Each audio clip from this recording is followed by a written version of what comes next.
By the waning years of the 9th century, there is little that can be done to oppose the Magyar horsemen of Árpád and Kürszán.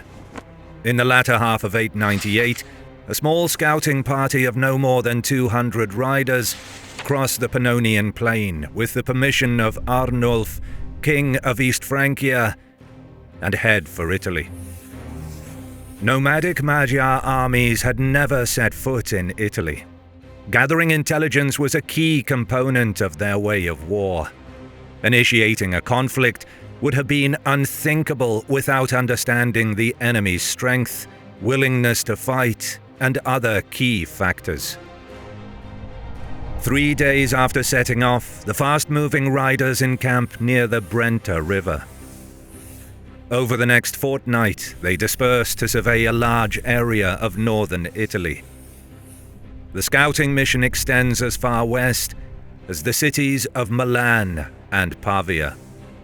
They assess the landscape, resources, the size and morale of enemy forces, potential routes for attack and retreat, areas rich in spoils, the number and defenses of nearby cities and castles, as well as suitable battlefield locations. A few Magyar scouts stay behind to act as spies and lookouts. The rest turn back after they gathered enough information. It was during this reconnaissance mission that the site for the upcoming battle was chosen. For decades after emerging from the Carpathian mountains, the utility of Magyar riders as mercenaries and allies within armies of Europe has been well known. Great Moravia was among the first to entice them to raid the lands of East Francia. But the monsters they raised later turned on them. In 895, King Arnolf in turn recruited these fierce warriors for his campaigns against the Moravians, winning the vassalage of the Duchy of Bohemia and its ruler, Bořivoj. As a direct descendant of Charlemagne, Arnulf rules East Francia, one of the kingdoms that arose from the divided Carolingian Empire.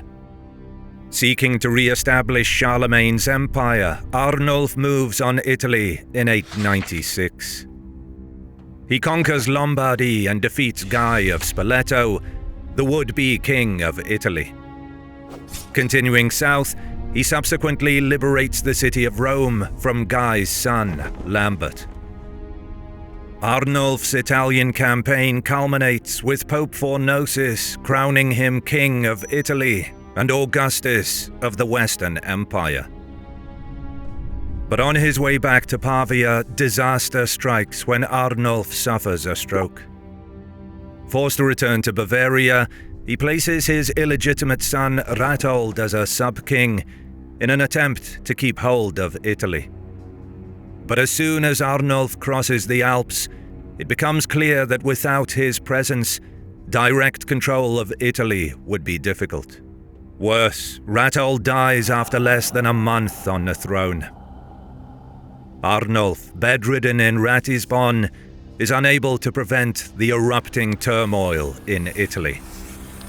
After 2 years of war and intrigue, Arnulf's main ally, Berengar of Friuli, himself a great-grandson of Charlemagne, manages to sweep the lands of Italy from under him, crowning himself king in Pavia in October 898.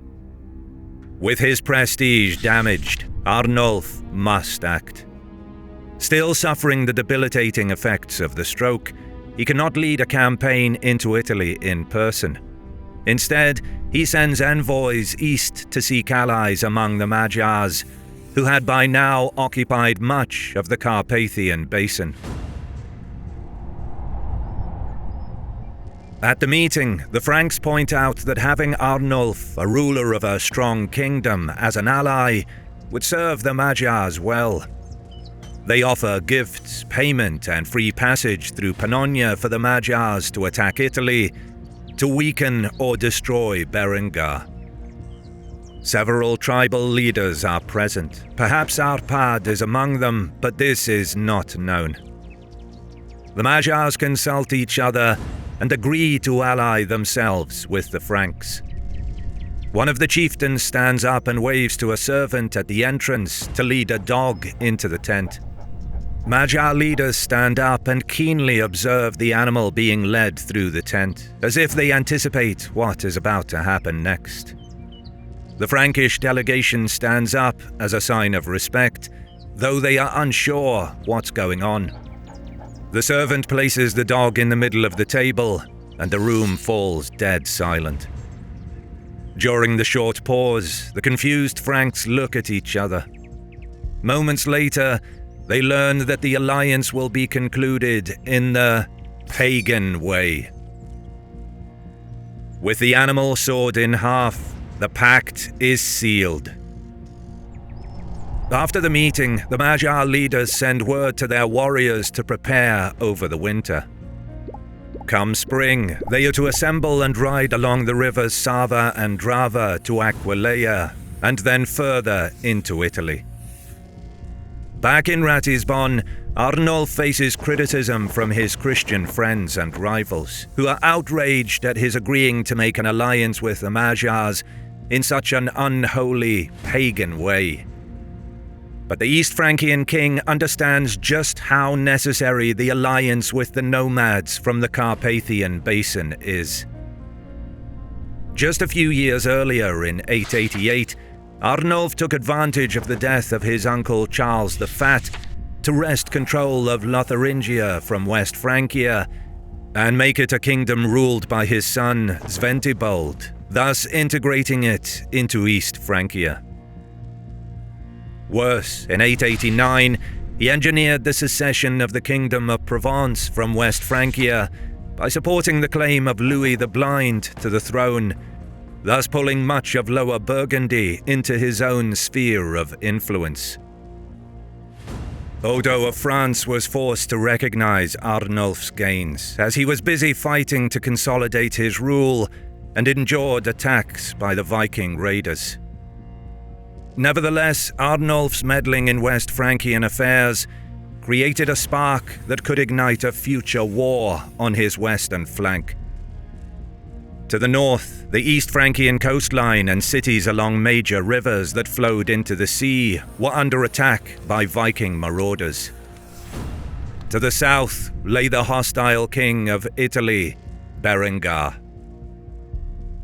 So with pressure mounting all along his frontier, the alliance with the Magyars is of paramount importance, for it secures the Pannonian Marsh and Bavaria.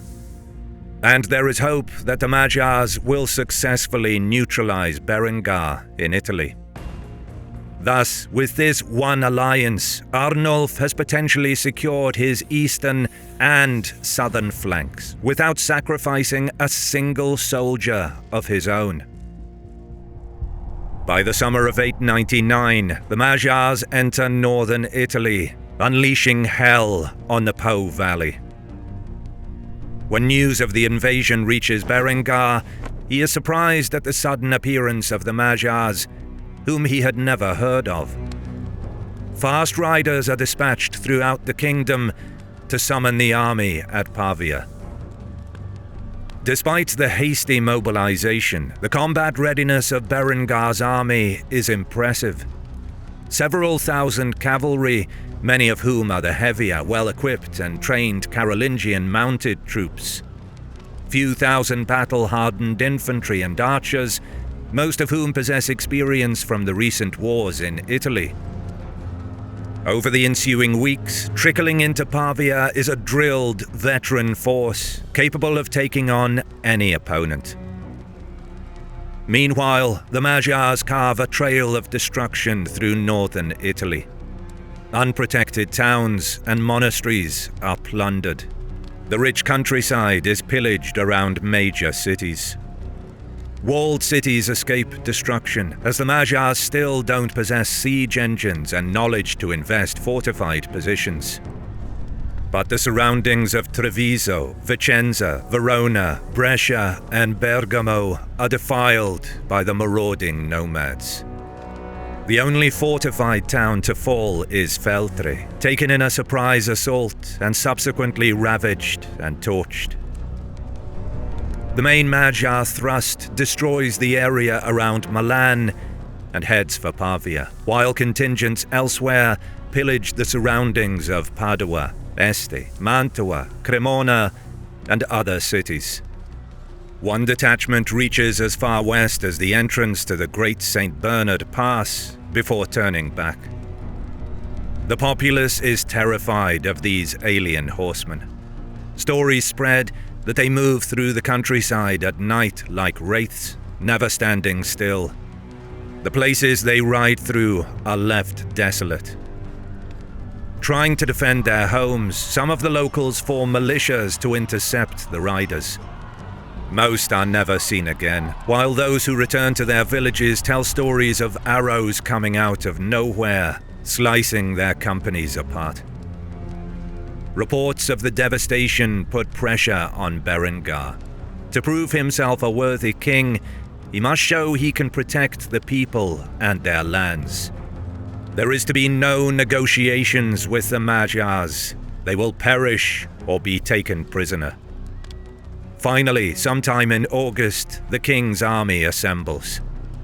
With 15,000 troops under his command, Berengar moves to expel the nomad interlopers. The Magyars, meanwhile, number 5,000 riders.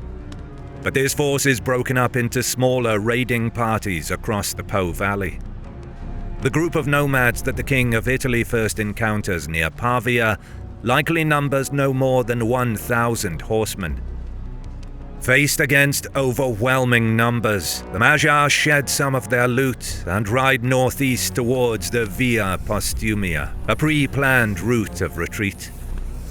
Being lightly armored, they outpaced the heavier Italian army. But another group of around 500 Magyars is spotted moving towards the Adda River. This contingent, however, refuses to leave their plunder behind. Encumbered, they are unable to elude Berengar's men. Several Italian detachments eventually fall upon them near the riverbank. Forced to swim across to save themselves, many Magyars drown trying to cross the river. Despite this victory, Berengar is not yet pursuing the enemy, for he is unsure of the total strength of the invading army. For now, the king is content with slowly pushing the nomads east until he can force them to accept battle. In fact, his primary focus for the time being is keeping the troops in high spirits ahead of what may turn into a prolonged campaign. Feasts in the camps along the marching route become a daily occurrence. Taverns and inns in the towns and cities the king's army passes through are turned into sites of revelry and debauchery. Such excesses may appear unseemly for a Christian king aspiring to become Holy Roman Emperor, but it's important to remember that at this time, northern Italy is a land tired of war, having faced constant conflict in recent years. For Berengar, thus, it is important to prevent jadedness among the rank and file, if he is to achieve victory on the battlefield. By now, more and more Magyar bands appear to the south, all streaming towards the Via Postumia to join the main host. Despite their number swelling to almost 3,000, Berengar remains unimpressed. What he sees as a ragtag raiding party, unskilled in taking fortified positions, and only capable of plundering weakly defended towns. They are no match for the quality and numbers of his troops. For now, the king is content to continue at a leisurely pace, but knowing that the open fields of Verona lay ahead, he orders his vanguard to catch up to the Magyars to test their mettle. Crossing the Mincio River, the Magyars leave the overgrown western bank of the river, the winding road disappearing in the dense forest behind them. Stepping onto the open fields west of Verona, the pristine countryside landscape is interrupted by the smoldering towns they pillaged just a few weeks ago. The traumatized populace, trying to rebuild their homes and their lives, flee in terror at the sight of the Magyars. But, unbeknownst to them, the nomads have no time for plunder, as it seems their only goal now is to reach their homeland. Perhaps amused by the fear that their mere presence instills in the locals, the Magyars remain oblivious to the enemy that has caught up with them. It is only when Berengar's vanguard crashes into the Magyar rear guard that the rest of the column is alerted. But on cue, from the center of the column, contingents of horsemen peel away and circle around to aid their comrades. At the back of the column, the nomad riders that are caught in the melee are unable to break away. The heavy Italian cavalry mauls through them, as their light armor offers little protection in close quarters. The still unengaged Magyars in the rear swerve to the side of the road and begin to circle around the enemy position. But Berengar's vanguard are shocked to see the nomads swiftly wheeling off to the side. Riding past the Italians like swarms of bees, they unleash a storm of arrows into their exposed flanks. Seeing the riders fire backward in the saddle, their bolts able to tear into their formation, is something that most in the Italian army had never seen before. Fearing encirclement, the commander of Berengar's vanguard breaks away and retreats in good order. Though defeated, the Italians inflicted many casualties on the enemy, while suffering only a few of their own. The Magyars, stunned by the surprise attack, leave the dead and wounded behind and pick up the pace. A few hours later, Berengar passes by the hundreds of Magyars strewn about the side of the road. That his outnumbered vanguard was able to inflict such losses on the nomads further cements his belief that the enemy he is facing is inferior. His captains do recount how the nomads, despite being pinned down, were able to recover with uncommon riding skill and strange bows. But the king is not convinced. If the Magyars pluck up the courage to give battle, he will deal with them thoroughly. The next day, Magyar envoys approach Berengar. They promise to return all their plunder and ask to be allowed to return home safely. "Cowards!" Berengar shouted at the frightened envoys. In the king's mind, their plea only shows that Magyars are nothing but cowards, ready to defile his lands, but afraid to meet him in battle. He refuses the offer out of hand and sends the envoys on their way. Eager to avenge the harm these looters inflicted upon his prestige, Berengar orders a forced march to close the distance. Finally, on the far side of the river Brenta, the Magyar campfires are sighted. Around 3,000 Magyars coalesced on the eastern bank, resting their horses before continuing east. Aware of their numerical and armor disadvantage, they intend to use the river as a barrier to contest a possible crossing by the enemy. But in his camp, Berengar is content with keeping the nomads within arm's reach, ready to utilize his superior numbers and armor at the right moment. From inside the walled perimeter, music and feasting can be heard. The 15,000-strong army is in high spirits. In late afternoon, another Magyar delegation comes to plead with Berengar. And once again, they are rebuffed. Now that he caught up with them, the king intends to punish them for defiling his lands. But the Magyars continue their overtures. In a last-ditch effort, they promise to surrender all prisoners, their loot, weapons, and spare mounts, as well as give over their very children as hostages, with the oath that they would never enter Italy again. Such terms can only mean that the Magyar ranks are in disarray, or so Berengar and his council thought. If the nomads are so desperate, the king is convinced they will accept anything just to save their skin, so he demands their total surrender. The envoys agree to bring his offer to their leaders. But with the sun setting, negotiations are halted. Berengar sends the delegation across the river, expecting their surrender the next morning. But what the king is unaware of is that the Magyars are stalling and have no intention of reaching an agreement. In fact, Berengar's own camp sits on the field that the nomads chose as the battle site. So while talks dragged on for much of the previous afternoon, most of the disparate Magyar forces have consolidated at the meeting spot on the Brenta.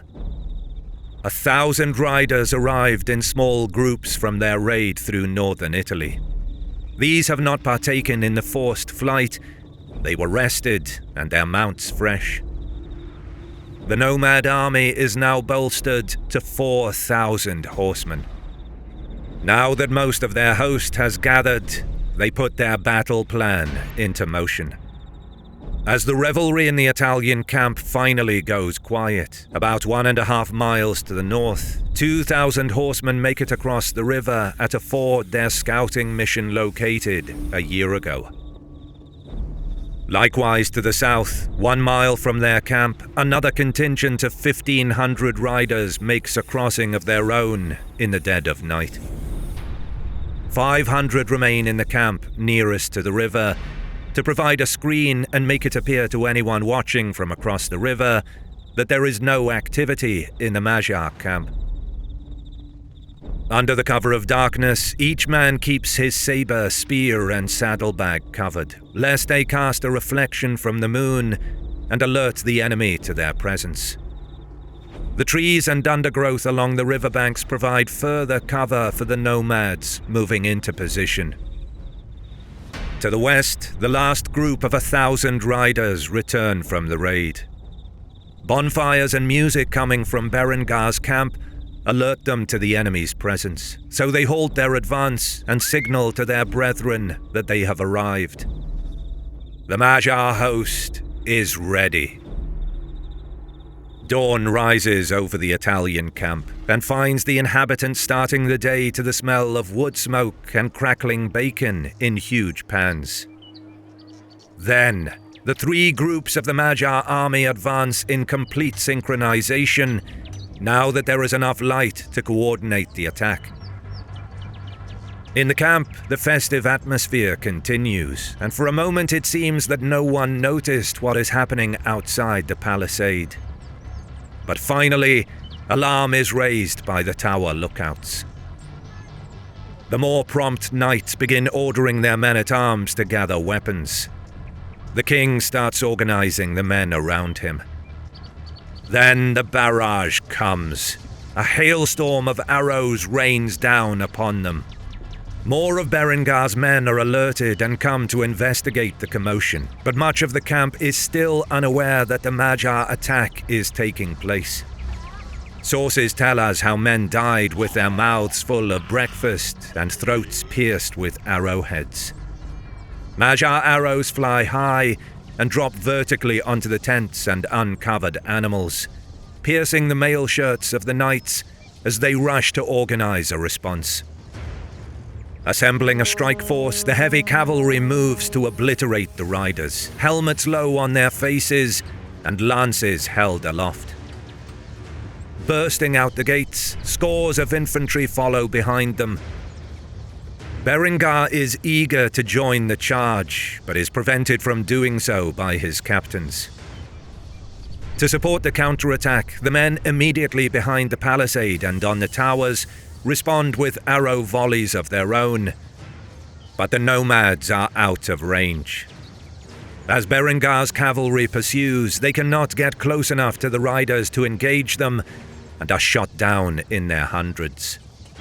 The nimble riders keep their distance while lobbing arrows into the mass leaving the camp. Their effort in vain, the Italian troops give up the chase. They turn around and rush the gates to get back into the camp. Now the Magyars finally sweep back across the field and start chasing after the fleeing men. 2 main attacks on the gates come from the north and south. Many Italian troops succumb in the crush at the gates. Others disappear in the stampede of nomad horsemen. Supported by waves of arrows, the Magyars charge into the camp and take the fight to Berengar. The fleeing men push their way through the tents, trying to get away. A chaotic pile-up forms towards the center of the camp. Panic grips Berengar's army. The resolve of the king's troops inside the camp finally breaks. The chain of command collapses, and now most men attempt to flee through the remaining gates. The Magyars rampage through the camp. The systematic slaughter has begun. Some groups of Italians huddle together and hold their ground instead of trying to run. They fend off multiple attacks, but their ultimate fate is much the same. A constant rain of arrows continues on the desperate retreating mass until most of them are brought down in the nearby fields. The trail of dead and dying men stretches for miles away from the camp. Berengar is one of the few to escape with his life. Allegedly, he disguised himself as a common soldier and managed to ride to safety. The wholesale slaughter of his army, however, continues for another 12 hours. The exact casualty figures are not known to us, but we know that the Magyars suffered minor losses while Berengar's army was nearly wiped out. The Magyars sweep back across the plain in the wake of the great victory, but rumors of the ill health of Arnolf begin to reach them, along with calls from their brethren to make a return home. Unlike Arnolf, his young son and heir Louis the Child and Hatto the Archbishop of Mainz, who will serve as his regent, are not as keen on the Magyar alliance. Once the king is dead, it is likely that conflict will be the result.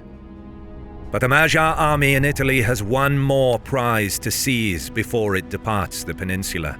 This conquest could be richer than all of the previous rewards combined. The small outer towns and villages of the Republic of Venice fall as easily to the Magyars as any of the other unwalled settlements throughout Lombardy.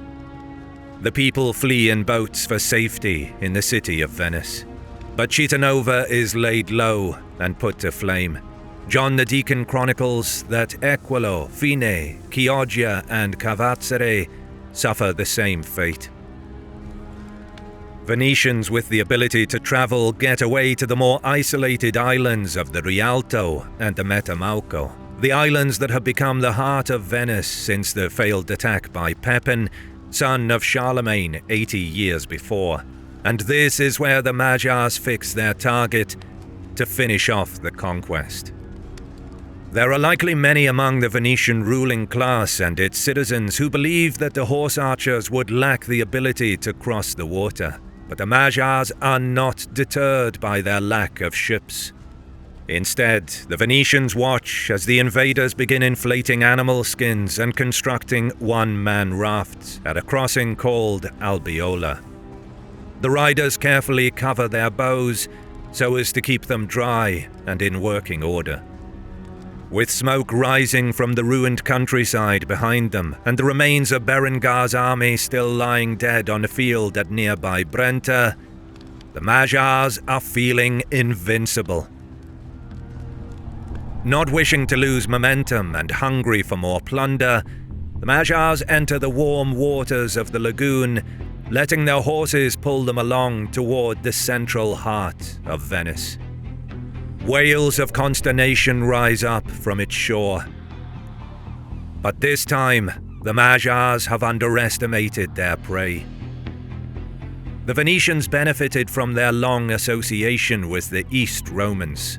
Their sailors and soldiers have been hardened by a century of warfare with both the Franks and Saracens, each of whom tried and failed to take the floating city.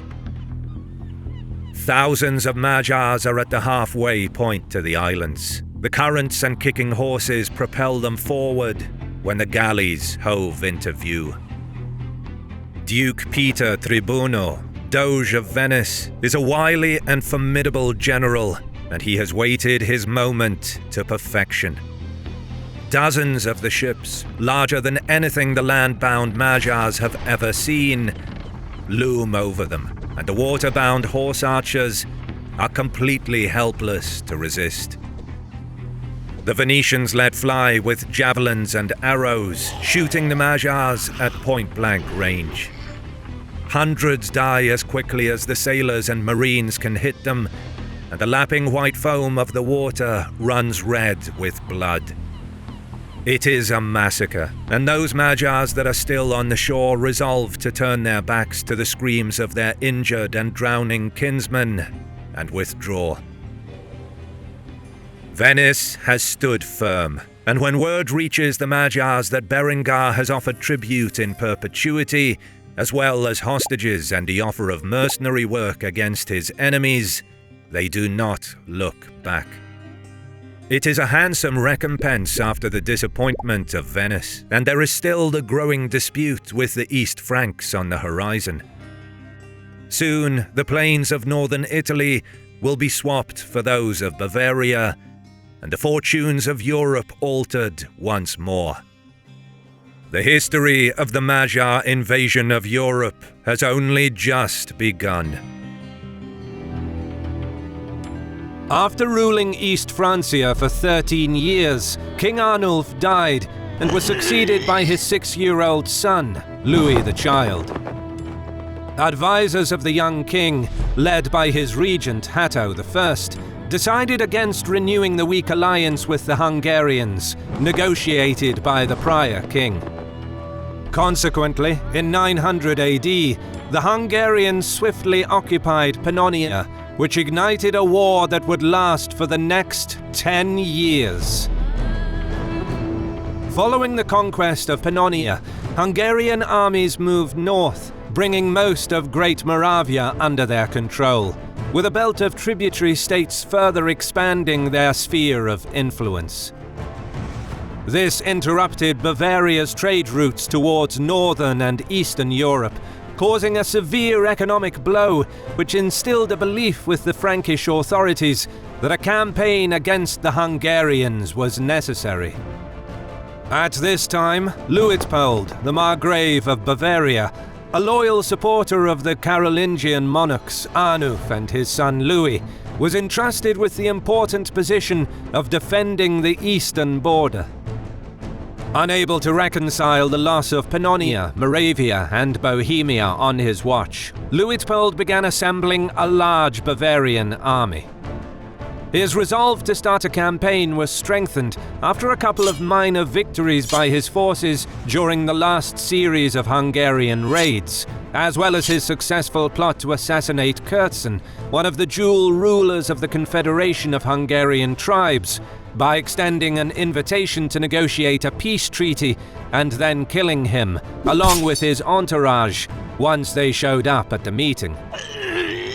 Furthermore, rumors came from the east that the other dual ruler, Arpad, believed to be the founder of the Hungarian nation, by now a man in his 60s, had also died.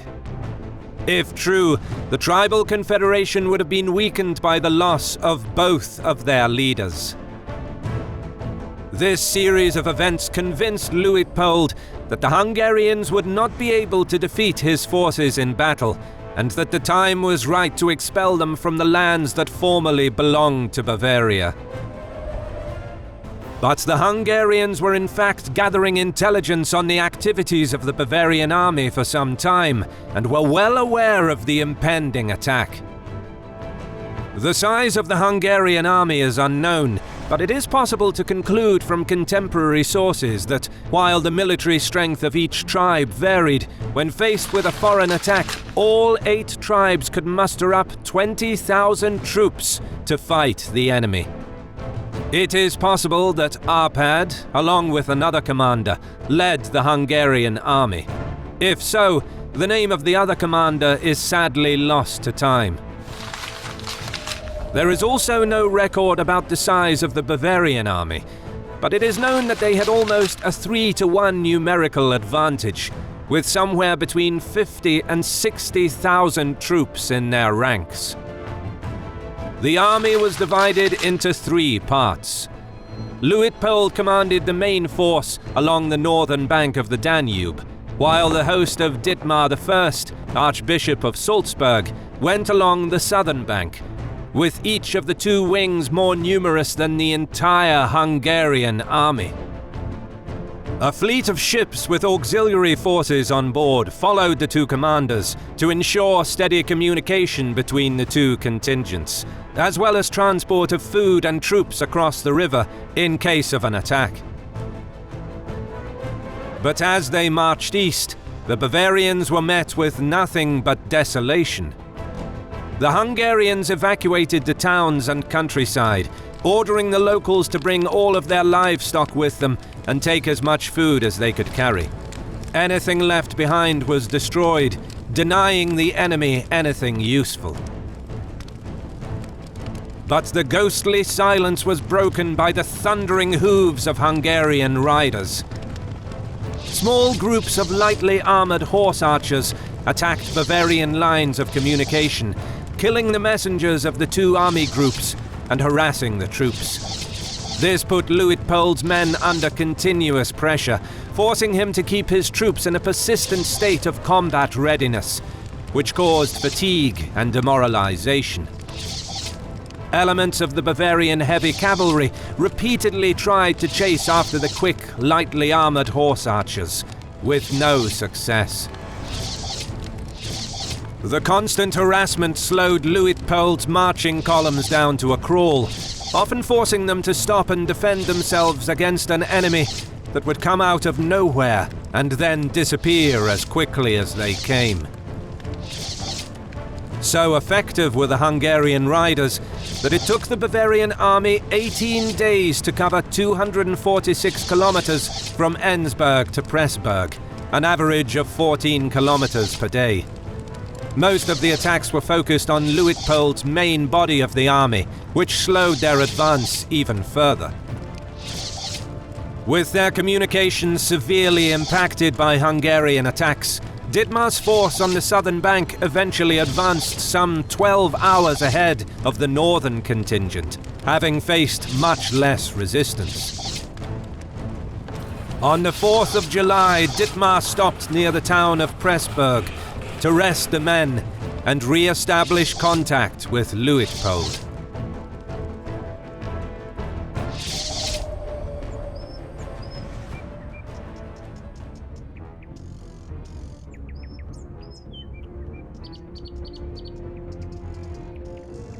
The clear morning offered a spectacular view over the Danube River as it cut through the seemingly endless plain to the east.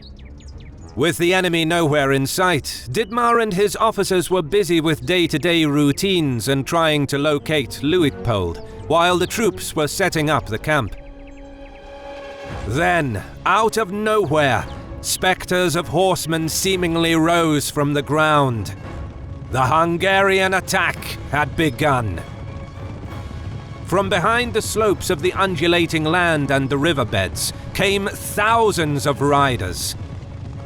Using the terrain to their advantage, they were hiding in plain sight, deploying their troops close to the Bavarians without them ever noticing.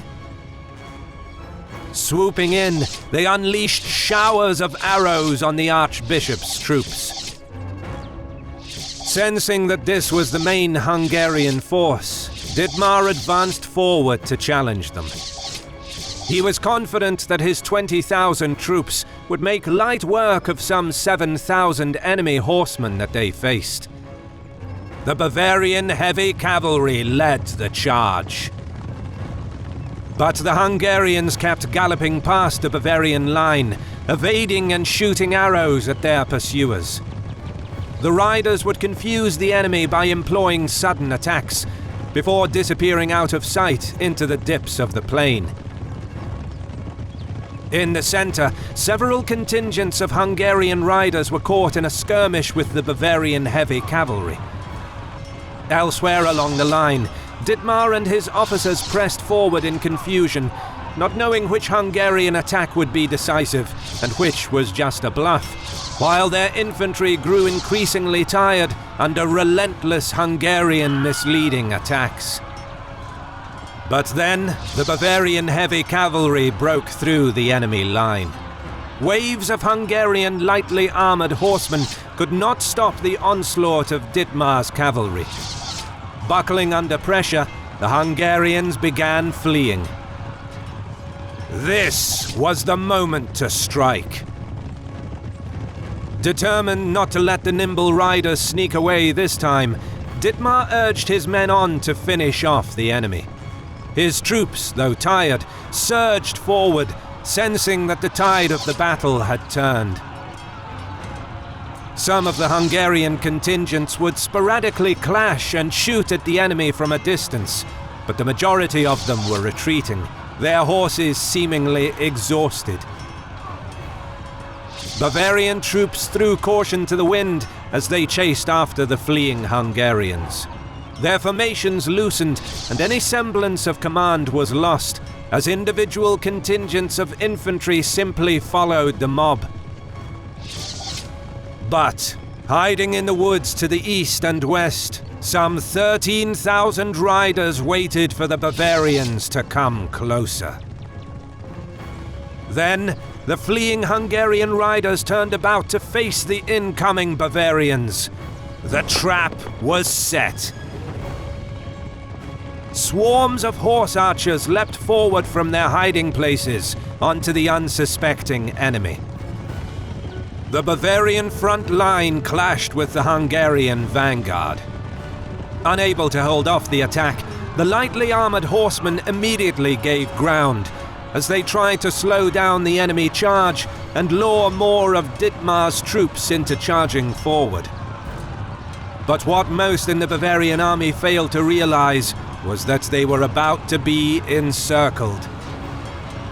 Through perfect coordination and execution of complex maneuvers, the Hungarians outwitted the numerically superior Bavarian army.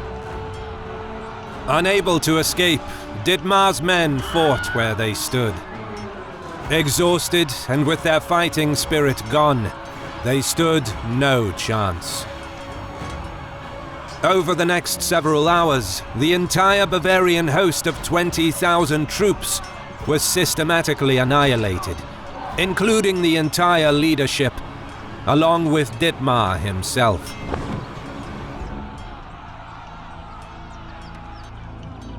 While the fields south of Pressburg were stained red with the blood of Bavarian soldiers, some 10 kilometers northwest, Luitpold was unaware of what had happened. He too was trying to locate Dietmar, and as his host was settling in for the night, he was contemplating sending the fleet downstream in the morning to search for the southern contingent. Little did he know that the attack was already coming.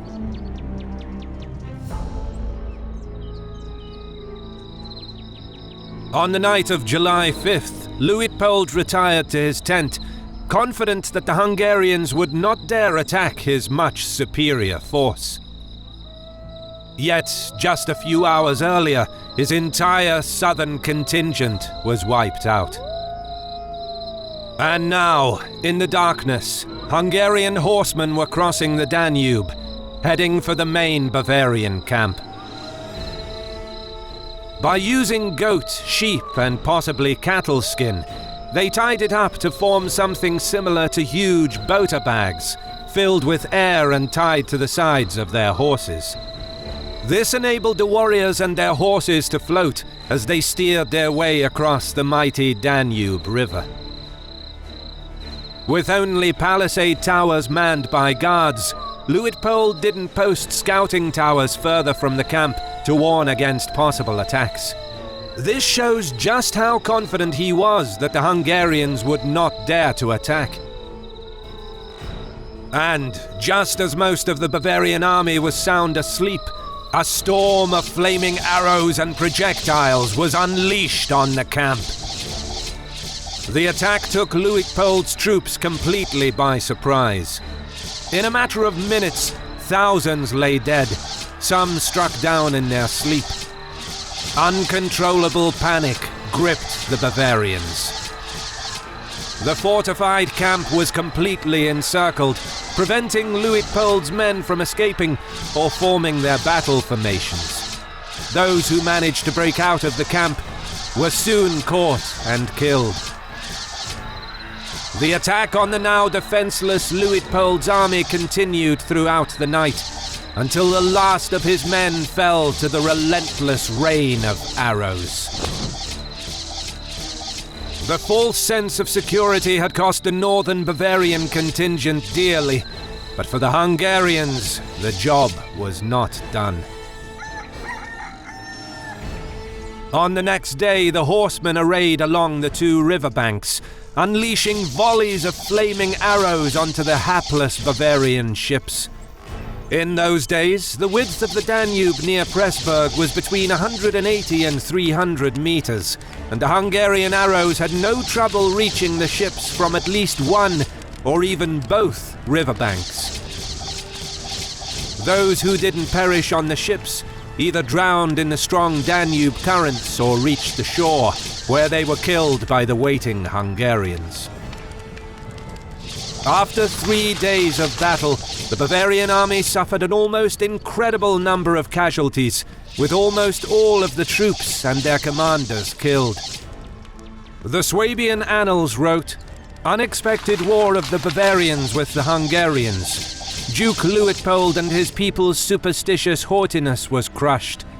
Just a few Christians escaped. The majority of the bishops and counts were killed."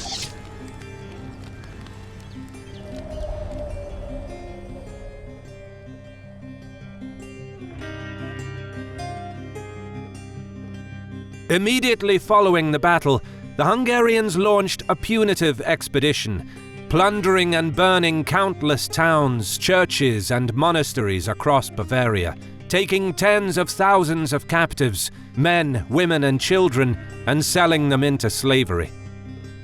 As a final act of humiliation, the Bavarian capital was sacked and burned. The complete victory in the Battle of Pressburg shifted the balance of power from East Francia to Hungary. It strengthened the position of the Hungarian Grand Duchy, pushing its borders west to the river Enns, saving its people from the ultimate objection of the East Francian kingdom: to annihilate or expel all Hungarians from the Pannonian Plain and the Carpathian basin, thereby creating the possibility for an independent Hungarian state. More than 100 years would pass before a Western army would dare enter Hungarian territory again. It is July 907. Magyar warbands are tearing a path of fire and ruin across the kingdom of East Francia.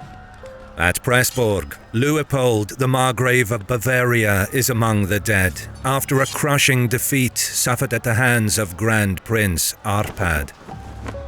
The shell-shocked survivors of the East Francian army limp away from the battlefield, their carts filled with the spoiled bodies of their nobles and friends for burial. In churches across the land, prayers for deliverance and the preservation of their homes are whispered night after night. But nothing is enough to bring the devastation to a halt.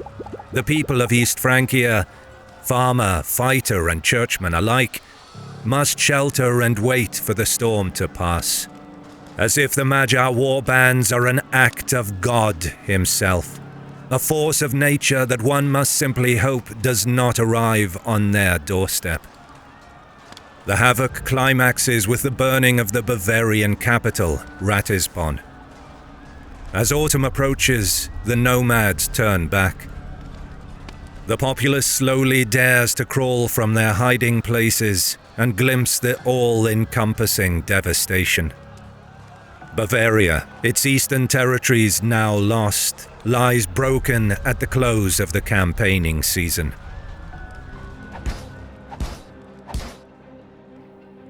When the snow melts in the spring of 908, Magyar warbands again ride from their new homeland in the Carpathian basin. The new Duke of Bavaria, Arnolf II, has no choice but to agree to pay tribute and permit Magyar armies to cross his land, to attack other German and Christian territories. This time, the nomads head for Thuringia through the lands of their Slavic allies, the Glomatians. Another war band advances through Bohemia towards Saxony. Gerhard, commander of the Sorbian March, does his duty and rides to oppose the invaders. With him are Regino, Duke of Thuringia, and Rudolf, Bishop of Würzburg. All three meet their deaths at Eisenbach, falling with thousands of their men beneath a maelstrom of Magyar arrows. The months after bring hell itself to the lands of the Saxons. Until again, the cold autumn wind signals the Magyar withdrawal, wretched torment left in their wake. All of ancient Germany and Gaul fear the end of winter as they await the terror to resume next year. The descent comes in the spring of 909. Having passed through Bavaria and Swabia, the war bands continuously pillage East Frankian cities for 5 months before turning back in mid-August. Re-entering Bavaria, now a tributary of the Magyars, the war band proceeds at a leisurely pace. Their carts and horses are laden with plunder as they slowly make their way back to friendly territory. Thousands of captives trail behind the column to be later sold into slavery. But there is a twist in the increasingly familiar ritual. At the river Rot, in the mid-August warmth, Arnolf II of Bavaria, whose father had been killed 2 years earlier at Pressburg, descends on the encumbered Magyars. Emerging from the woodland, the East Frankian host shreds the unsuspecting column and deals them a beating. This military effort was only made possible with Arnulf's emergency measures of seizing church property throughout Bavaria to fund the army, an act for which he became known as Arnulf the Wicked. However, the victory is not total. The swift Magyars evade the Bavarians, who do not pursue for fear of an ambush. Much of the warband continues on their way unobstructed. But it is a bloody nose to the demon that had thus far appeared impervious to German attacks. This was enough to give hope to others around the kingdom, particularly its young king, Louis IV. Louis, commonly referred to as the Child, is barely 17, but he reigned as king of East Francia for more than a decade. For all his youth, Louis is a determined antagonist to the Magyar presence in his kingdom. It was his administration that broke off relations with the Magyar Confederation in the year 900, even though his father and predecessor, King Arnulf, used to hire them for their martial skills in his own wars. One such hired Magyar host destroyed the Italian army of his rival Berengar I at Brenta in 899. But the combination of Louis's adolescent pugnaciousness and the proto-crusading ambitions of advisors like Hatto, Archbishop of Mainz, proved an explosive fusion that brought yet more ruin to the people of East Francia. In 904, Louis had the Magyar chieftain Kurzan invited to a parley for a new peace. But upon arriving, Kurzan and his entourage were slaughtered. It was this Red Summit that led to the deluge of reprisal raids and attacks that culminated in the blood-soaked fields at Pressburg 3 summers later in 907. But now, in 909, Duke Arnulf the Wicked's victory at the River Rot gives new impetus to Louis's drive to unite all of the dukedoms of East Francia together against the Magyar menace. Louis's court sends out a call to all of the duchies of the realm to rally to the royal banner raised at the southern city of Augsburg. Once gathered, a new campaign toward the Enns River would be mounted. There, the main offensive base of the Magyars would be destroyed. The operation would then continue east into Magyar territory, pushing their routes of attack back hundreds of miles. Gerhard, Duke of Lorraine, sends word to Louis that he raised a strong force from his domains. He will link up with armies from Franconia, Bavaria, and Saxony along the way. Louis's own force, meanwhile, consists of men from the areas of Swabia and Alemannia. Heavy cavalry and large numbers of infantry slowly form the royal army. But traveling at the marching pace of the foot soldiers puts the German operation at a disadvantage to the entirely mounted Magyar force. This shortcoming in speed is compounded by the Magyar intelligence network, as groups of tribal mercenaries still serve within East Francia. They know the area well and likely maintain eyes and ears even within the court of Louis the Child. And so, right after the king's very public call to war, a Magyar host begins assembling and moving towards the frontier at a far greater pace. No surviving source mentions the names of the Magyar commanders, but their strategy for the coming campaign was evident. To avoid the threat of Louis's invasion, they would run head-on into the Frankish armies, destroy them in their own lands, and save their own territories from likely devastation.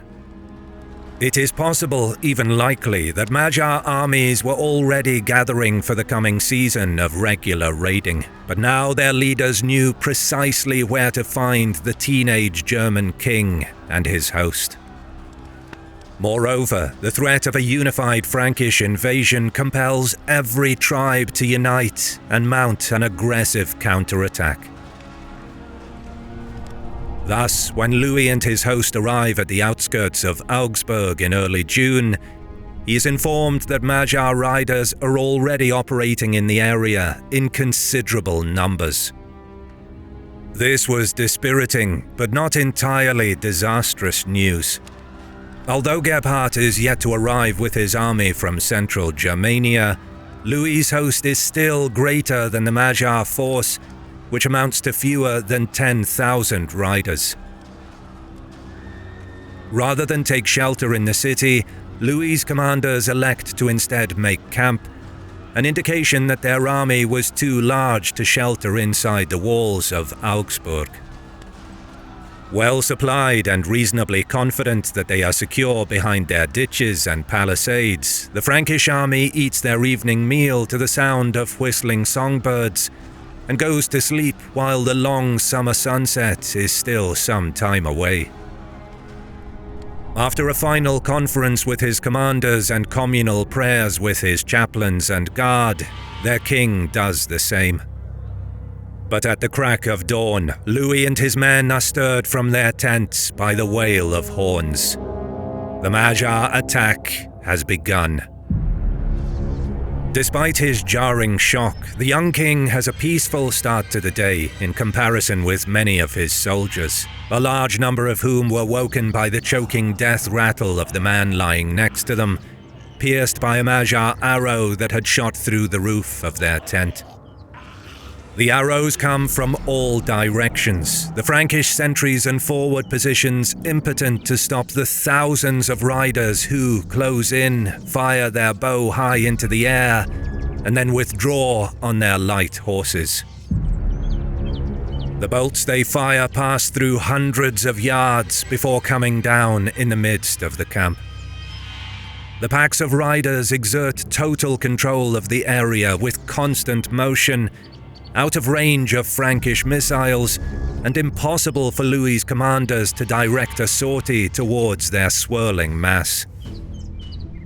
Louis's bodyguards cover the king with their shields, him being just as vulnerable a target for the deadly projectiles falling from the sky as the rank and file. For a time that appears interminable to the men cowering on the ground under their shields and carts, The bombardment by bow continues, every Magyar releasing an arrow until their allotment runs out. But just as soon as it began, it was over. The soldiers, nobles, and prelates emerge carefully from their hiding spots. The Magyars are inviting them to attack. It is some time before Louis is allowed to move freely by his attendants, raising his youthful ire and irritation. This frustration and thirst for retribution is matched by his cavalry and infantrymen, and the morning's routines are rushed rather than careful. The men take little food, prayers are cut short. Armor, where it is possessed, is thrown on and attached on the move. The Frankish army deploys, cavalry forming the mobile force likely on the wings. They have the ability to charge en masse, but cannot hope to catch the light Magyar riders who enjoy the advantage of both speed and range with their bows. The Frankish infantry forms the core of the army. Each man armed with a spear and shield can withstand a charge from the enemy, but in the open field, it has no means of pinning down the riders unless they somehow entice them to fight hand to hand. The strategy of Louis's forces on the morning is therefore to endure, hold their ground and survive until the Magyars run out of arrows or make the precipitous mistake of trying to storm the field. Unfortunately for the Franks, the Magyar army is disciplined and well supplied with arrows. Firing from afar, they wait until the Frankish line must necessarily advance or else wilt under pressure. The hit-and-run attacks continue throughout the morning. As Louis's men come halfway, the agile riders withdraw to a safer distance. Some East Frankian infantry contingents give chase. But they are slower than the mounted archers, and charging the enemy only leaves them exhausted and exposed to arrow attacks. The Frankish cavalry is eventually pulled forward to attack, away from the protection of the infantry shield wall. And there the Magyars fire backward in the saddles, cutting many of the mounted warriors down, wounding their horses and shredding their offensive. The survivors return to the infantry sections, and the game begins again. The Magyars fire from upwards of 400 yards away, forcing the Franks to take cover. They then advance again, while maintaining the barrage of arrows. Coming as close as they can to the enemy, the Magyars fall back once more when they come into range of the Frankish archers. When the Franks become unresponsive to the Magyar needling, swarms of horsemen charge up to their line.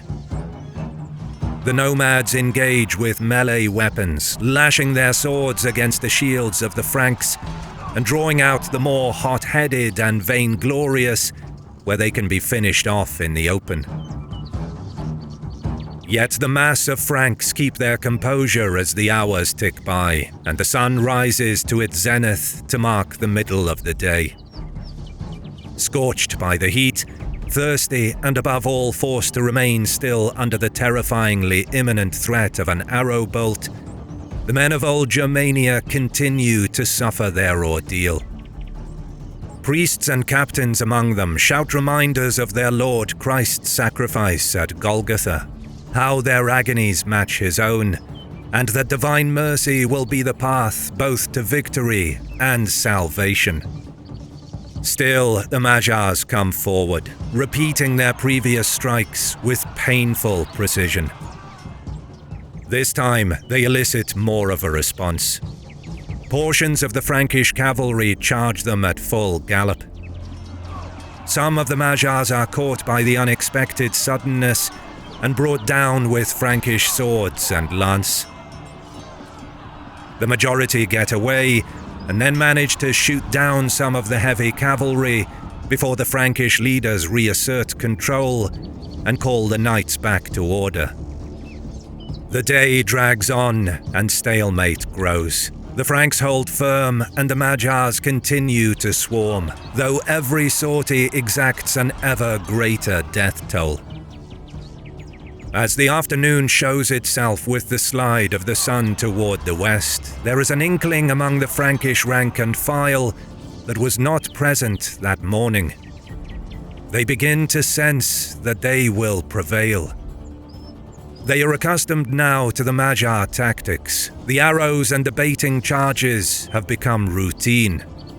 It even appears that the once diabolical horse archers are losing their enthusiasm. The Magyars no longer scream in their characteristic fashion when riding up to the line. Instead, they rush forward, engage in desultory stabbing and slashing motions, and then withdraw again. The vigor they previously possessed is now seemingly damped. As they retreat, the Frankish bowmen pick them off. The lack of armor means that every arrow hit is a rider lost.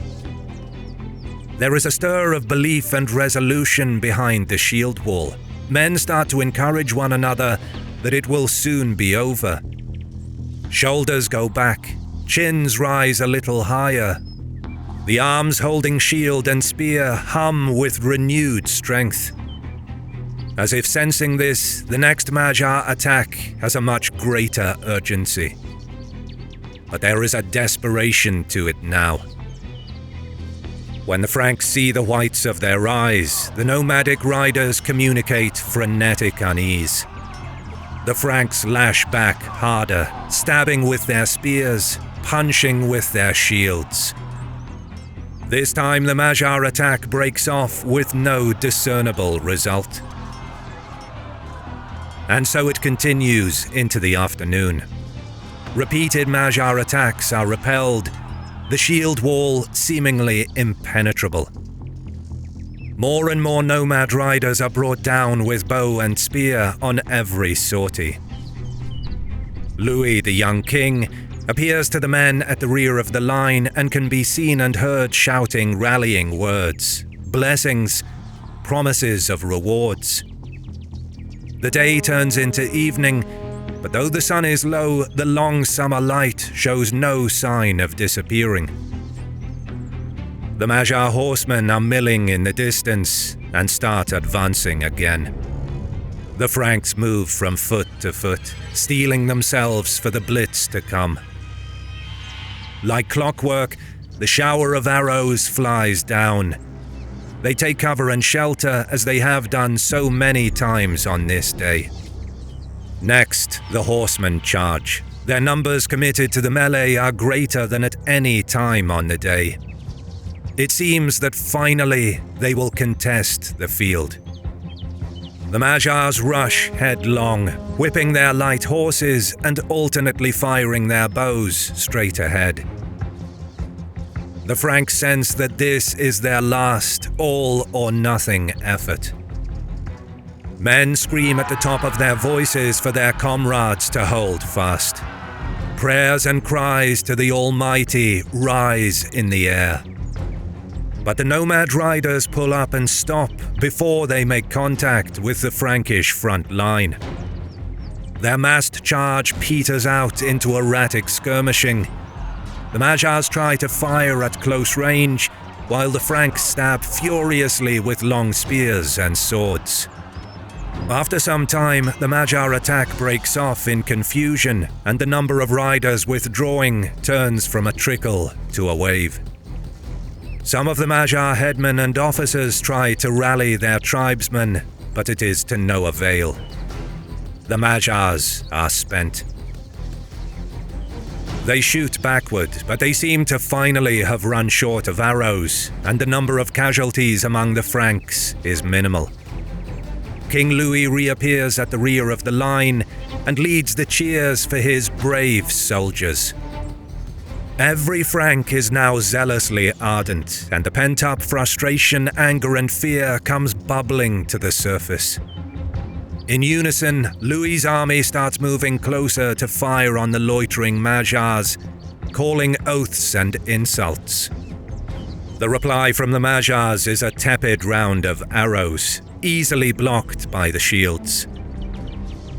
The whole Frankish army joins the advance, even the king, alongside his heavily armoured bodyguards. The Magyars ride a little forward and then withdraw in the face of the overwhelming Frankish numbers. The Frankish cavalry starts to pick up momentum. They are out in front now, goading the Magyars to come and fight them. The Franks cross the majority of the open field, coming close to the tree line of the woods either side. But the Magyars make a limited charge and come close enough that they are within bowshots of the Frankish archers. The infantry are keen to get to grips with them, and the cavalry makes a sortie toward the attackers, but the Magyars wheel off and fall back further. The Franks have had enough of this and start to run. The armoured cavalry does not stop either, and they charge exultantly after the lighter enemy, finally able to spur their mounts forward at the gallop. The Magyars slow down to try to hold them off by firing a few more arrows, but none of them hit a target. The Franks and their commanders are unmindful of where they are. Their focus is solely on the beaten enemy in front of them. All that is on their minds is revenge for the hours of agony they had just spent on the scorching field. They do not look around at the woods that are now surrounding them. And that is when the Magyars finally spring their trap. Thousands of fresh horse archers hurtle out from the shadows in the tree line. The nomads quickly enclose the entire Frankish army, which retracts in the uncountable deluge of arrows that thump into their unprotected flanks. The Frankish cavalry tries to backtrack and reform, but there is no time. Now they are an unmissable target to the nimble Magyars, who are firing on them from all sides. Being separated from the main body of the army, the Frankish horse are completely encircled. Their attempts to break out are obliterated in a hail of arrows. The infantry try to form up their shield wall, but the Magyar attack is too furious, and any weakness in their lines is ruthlessly exploited. Frankish casualties mount too quickly for any kind of organized resistance. Panic finally sets in. The armored cavalry, being so far forward, are by now gone. The infantry turn into an unorganized mass running from the battle and proving easy kills for the pursuing horsemen. King Louis is fortunate to have been kept out of the front ranks, and he is quickly spirited away from danger before the Magyar horde can bring down the rest of his army. Exact numbers of casualties are unknown, but the East Frankian army suffered heavily, while the Magyars incurred minor losses. In short order, the East Frankian forces are obliterated. Those that can make their way to safety hide in the countryside. Others work their way to walled settlements like Augsburg. Mercifully for the Franks, the Magyars do not yet possess the capability to reduce such protected towns. What they do possess is speed and mobility, and immediately after destroying the royal army at Lechfeld, the Magyars move directly north. They cross 80 miles and engage the army of Gerhard, Duke of Lorraine, on the Rednitz River. In a scarcely believable operation, the Magyars succeed in smashing this second Frankish force just 10 days after annihilating the first. Wails of lamentation ring across the kingdom, for it now lies completely undefended and exposed to the marauding raiders. The young King Louis never recovers from the annihilation at Lechfeld. He dies a little more than a year later, aged just 18. The shock of the slaughter and the failure of his efforts to stymie the invasion were said to have broken his spirit. It would take decades and a change of dynasty within East Francia before the kingdom could rally against the Magyar menace. Until then, with the greatest of its warriors lying dead by the banks of the rivers Lech and Rednitz, the fortune of East Francia would be misery, death, and a fight for survival. On a brisk summer morning of the year 955, the inhabitants of Augsburg woke up to a terrifying sight. A Magyar army had encircled the city and made camp on the far side of the Lech River. More ominously for the citizens of Augsburg, the Magyars brought siege engines, a departure from the raiding expeditions of yesteryear, where the invaders wrought carnage with hit-and-run attacks, but melted away once they had filled their baggage with treasure and slaves. This, however, was not a raid. It was an invasion. Knowing that the Kingdom of East Francia had spent the past 3 years in a state of civil war, and that the Slavic Wends revolted in the north, the Magyars seized the opportunity to carve out a territory for themselves within Otto's realm, goading the king to come and meet them on the field of battle. At Augsburg, the Magyars attempted to storm the eastern gate, already damaged by the infighting of the previous years. But Ulrich, Bishop of Augsburg, led a counterattack to push the Magyars out. Wearing no armor, he exhorted his men with prayers and passages from the Bible to fight through the hail of enemy arrows and defend their homes. The city was saved when the Magyar commander in charge of the attack fell during the fighting, and his men withdrew to take his body back to the camp. That night, through the sound of heavy rain falling, the voice of Bishop Ulrich could be heard, giving mass to the assembled Germans. It seemed there was little hope of holding off the invaders. But the next morning, word reached the inhabitants of Augsburg that King Otto was on his way to relieve the city. This belief was strengthened when the Magyars were seen diverting much of their army away from the siege, gradually moving out of sight in the distance. Weakened by years of civil war, Otto was able to muster no more than 7,000 men to face a Magyar force of some 10,000 riders, supported by 2,000 infantry.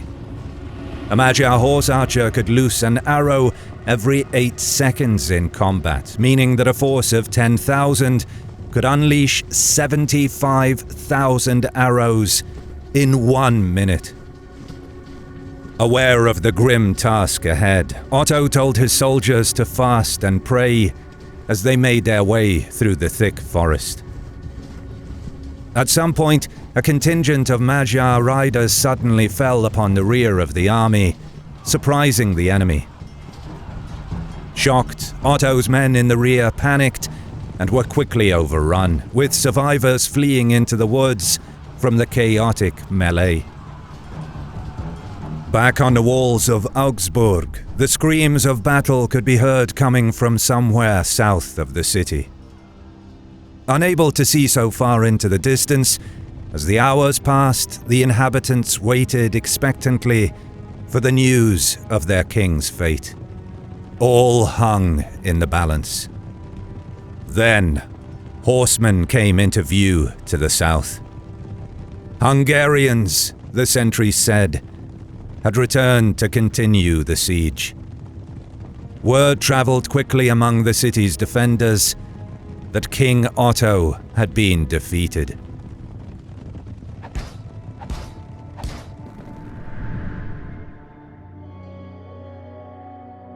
After the death of King Henry the Fowler in 936, it was his second son, the 24-year-old Otto, who was designated to inherit the crown of East Francia.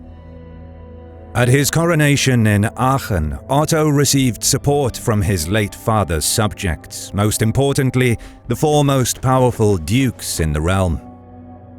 However, unlike his father, who mirrored Caesar Augustus in referring to himself as the first among equals, and only exercised limited central authority, Otto I's unaltered goal since his coronation was to become an emperor in the mold of Charlemagne.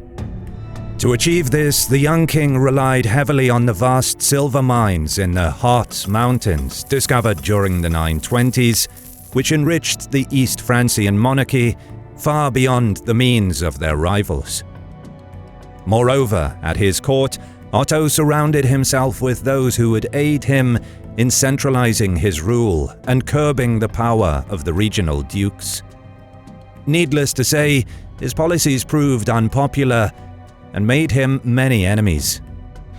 And within a year of his coronation, civil war would engulf the kingdom.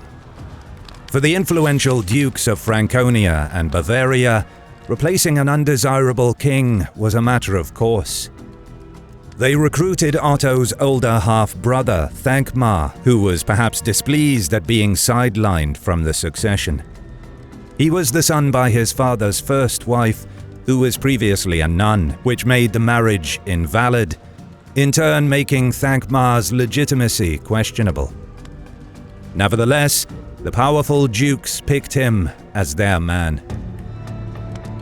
Despite his young age, Otto had earned a reputation as a competent commander against the Slavs on the eastern frontier during his father's reign.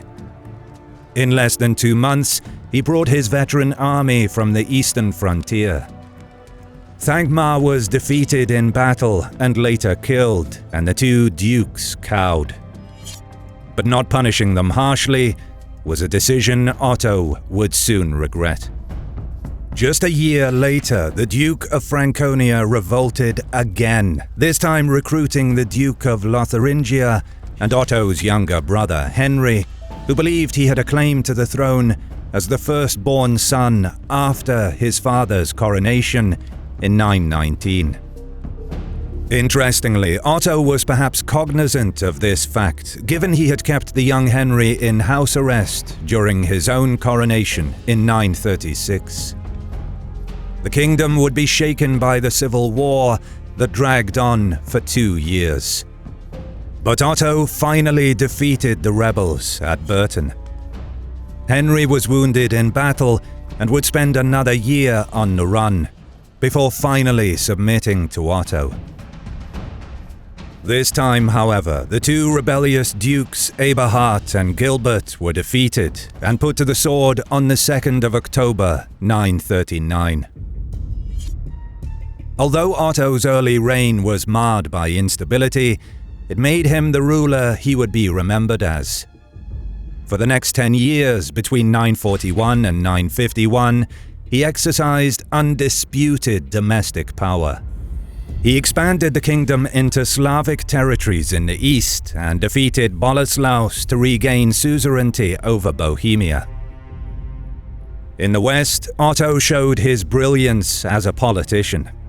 He fostered friendly relations with King Rudolf II of Burgundy, continuing his father's policy of maintaining close ties with the House of Welf, who were Frankish kings of Burgundy and close relatives of the Carolingian family. So, when Rudolf II died and his rival Hugh of Provence took power, Otto intervened in the succession to place Rudolf's son, Conrad I, on the throne, thereby pulling the kingdom of Burgundy into the East Francian sphere of influence. Then, in late 950, an emissary from Italy crossed the Alps, carrying a message from Adelaide, the widowed Queen of Italy and sister of Conrad I of Burgundy. She escaped captivity of the usurper King Berengar II and sought protection and marriage from Otto. Ever the opportunist, the king accepted, all too aware of Adelaide's vast wealth and political power. Moreover, marrying her would grant Otto a strong claim to the Italian throne and ultimately the title of emperor. Preparations for the expedition into Italy began at once. However, in early summer of 951, Otto's son Ludolf, Duke of Swabia, invaded Lombardy on his own accord. His motives remain unclear, But after crossing the Alps, he found little support in northern Italy and was unable to sustain his troops. Facing destruction, he was left with no choice but to wait until Otto's army came to his rescue. The king reluctantly received Ludolf's troops into his command, furious at his son for his independent action. The relationship between father and son was clearly souring. By September 951, Otto descended into the Po Valley, the Italian clergy and nobility immediately siding with him and providing aid to his army. Berengar, recognizing his weakened position, fled the capital. Arriving at Pavia, Otto was crowned in a lavish ceremony. Like Charlemagne before him, he was now concurrently King of Germany and King of Italy. His bride Adelaide was escorted from Canossa to Pavia, where the two married. The subjugation of Italy, however, would take years, diverting Otto's resources and attention away from affairs in East Francia. Worse, his already fractured relationship with his son Ludolf was now beyond repair, after it became known that Otto would favor an heir sired with Adelaide instead of him. Angered, Ludolf made way for Swabia, planning a rebellion. He would find it easy to gather support for his cause, as many nobles north of the Alps frowned upon Otto's marriage to a foreigner, fearing a political power shift from Germany to Italy. Among the nobles endorsing Ludolf's rebellion was Conrad, Duke of Lorraine, Otto's very own son-in-law. The king set out for East Francia to reassert his authority, but by the start of 953, the kingdom had descended into civil war. The rebels toppled Otto's brother Henry, Duke of Bavaria, which persuaded the nobles of Franconia and Swabia, and even some in Otto's home province of Saxony, to join Ludolf. Otto still had most of the Lotharingian nobles on his side, but by late 953 the kingdom's strongest duchies had turned against him. He was well and truly losing his grip on power and in real danger of being deposed. To the east, the Slavs took advantage of the turmoil to raid deep into Frankish territory in the spring of 954, reaching as far as Saxony. Worse, a large Magyar invasion force commanded by Bowlus crossed the southeastern border. As the refugees fled west, they reported on the carnage and devastation that befell Bavaria and Franconia. Ludolf and Conrad prepared the defenses of their domains as the marauding horsemen crossed the Rhine. In an effort to protect his lands, Ludolf invited the Magyar chieftains to join him at a feast on Palm Sunday. There, he showered them with gold and silver. Likewise, Conrad agreed to allow them safe passage into West Francia, where some of the bands headed to continue their raids. But wining and dining the Magyars proved to be a disastrous decision by Ludolf, as rumors quickly spread that it was he who invited them to attack the kingdom and intended to use them against his father Otto. The fact that this very likely wasn't true didn't matter, because overnight public opinion turned against the rebels, and with it went much of the support they enjoyed. Conrad, Duke of Lorraine, managed to reconcile with Otto, leaving Ludolf to his fate. The king went on to fight against his son in 3 major encounters, finally cornering him in Swabia, where Ludolf surrendered and was subsequently stripped of his ducal titles. The 2-year-long civil war had ended. It posed the biggest threat yet to Otto's rule, but from it he emerged as the absolute ruler of Germany. Otto wasted no time in addressing the urgent situation in the north.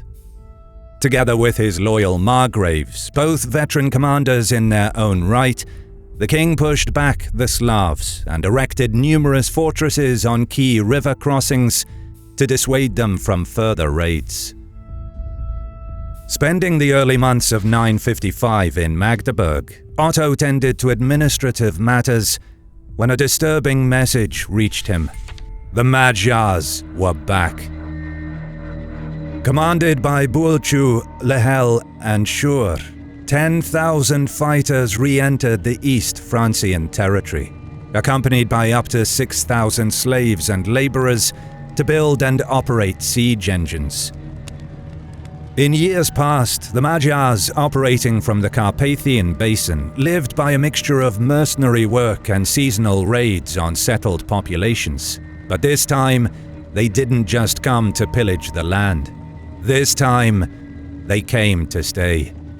Perceiving weakness in the East Francian monarchy, still to recover from the civil war, the Magyars moved to seize power in Bavaria and Swabia.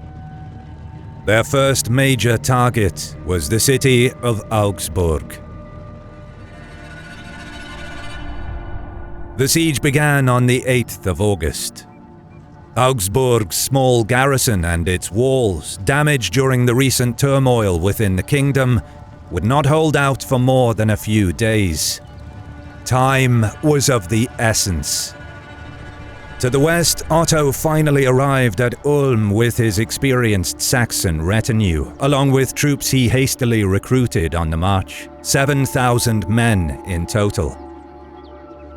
Having made camp on the shores of the Danube to briefly rest his men, the king wasted little time before continuing on towards Augsburg.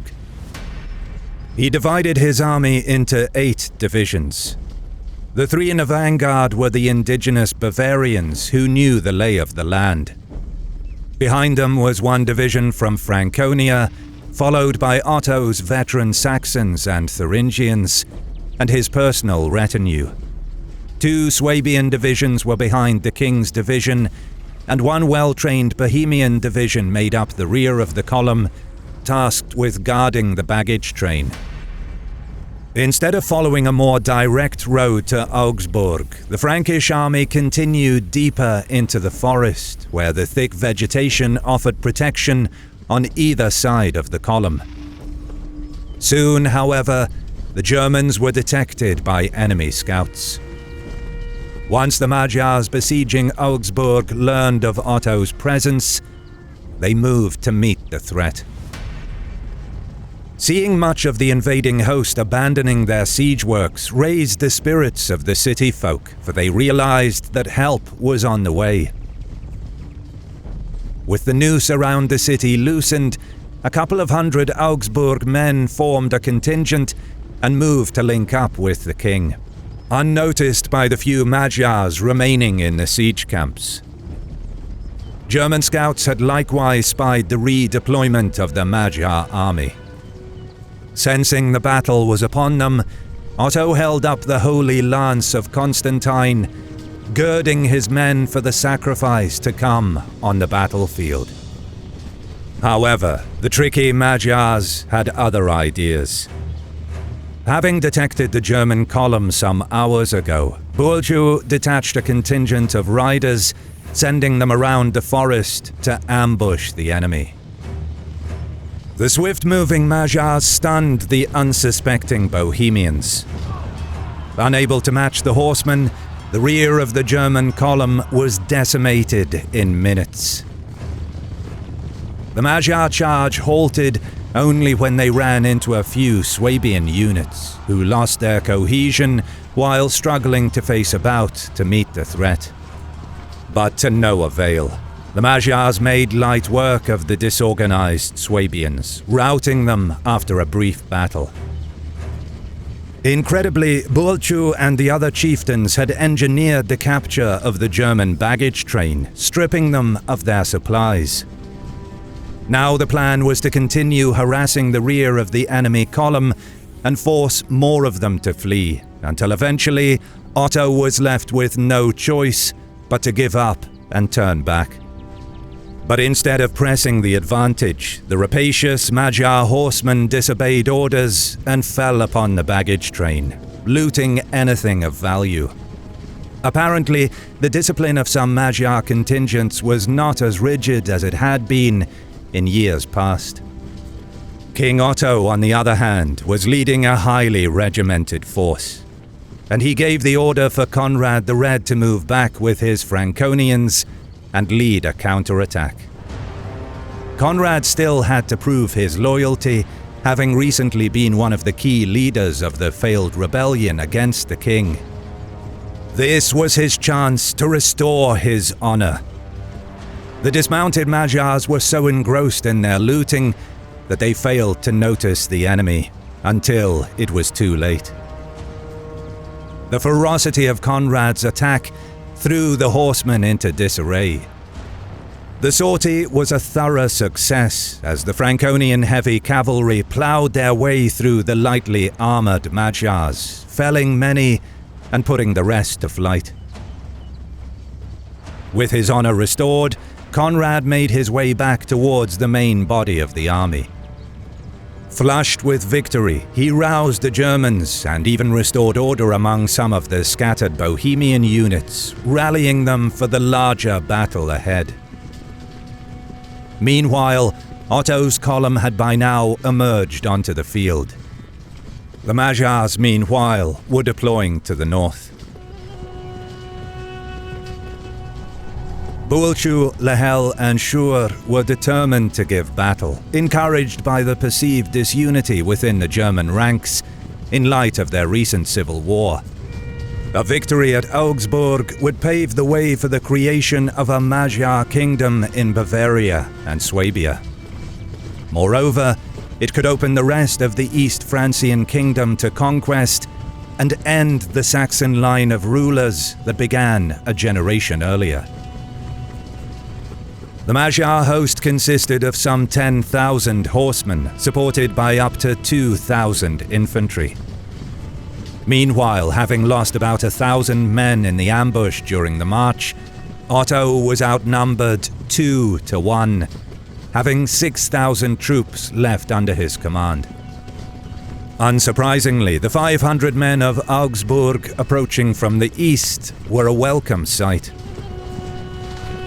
However, for nearly 40 years, the Saxon rulers of East Francia had focused on developing the heavy, armoured cavalry, a deadly instrument when used correctly, which would go on to become the quintessential component of medieval warfare. Furthermore, by the time of Otto's reign, German craftsmanship possibly provided the infantry greater protection from arrows, their armour and shields capable of deflecting most strikes. These heavier units were well suited for the narrow field at Augsburg. Half a century earlier, at the Battle of Pressburg, the fast, mobile Magyars exploited the expansive battlefield to outmaneuver the Frankish army, ultimately encircling and destroying it.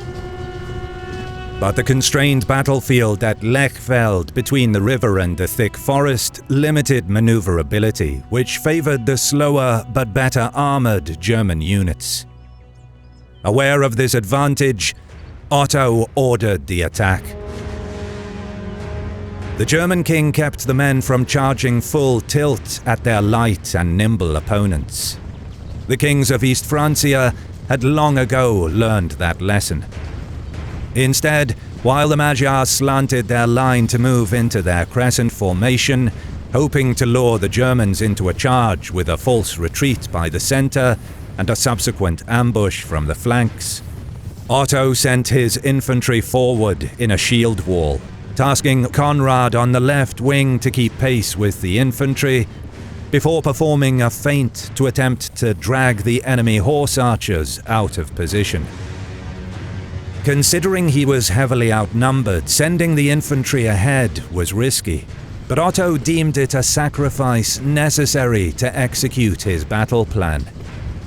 On the right wing, the king and his Saxons and Thuringians provided a strong right arm of the German attack. The Bavarian infantry soon came into contact with the enemy centre, and the battle commenced. The Magyar horsemen on the wings, however, unable to reach Otto's heavy cavalry with their arrows, drifted wide, out of position, thus breaking their crescent formation and advancing forward to get into range. The units on the right moving to meet Conrad, while the Magyar left closed the distance with Otto and unleashed their arrow volleys. Seeing that the enemy took the bait, Otto ordered the cavalry to charge. The Magyars pulled away from the incoming Germans, unleashing their arrows as they went.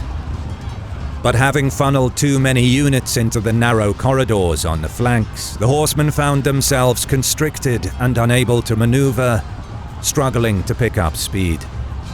They were soon caught by the Germans. Having lured the nimble riders to advance too far forward, Otto had effectively flattened their crescent formation, his heavy Bavarian infantry pinning down the Magyar centre and making it difficult for them to feign retreat. On the wings, the congested Magyar horsemen could not find room to slip away and were forced to fight it out. It quickly became clear that the lightly armoured riders stood no chance against the Frankish heavy cavalry that steamed right through them. Thousands of Magyar riders in the front ranks were cut down, and soon the second line was struck by the German heavy cavalry. In the centre, the Magyar units did eventually manage to break away, attempting to feign retreat and lure the Germans away from their battle line. But Otto was ferocious in maintaining discipline and commanded the men not to give in to the wild pursuit. Magyar leaders, Bowlus and Lechfeld, must have held their ground on the wings, for they were both captured in the fighting and later executed. The rest of the Magyar army, however, retreated in good order, Otto forbidding his troops to chase after them. The Germans also suffered significant casualties, most notably the hero of the day, Conrad the Red, who was shot in the neck with an arrow.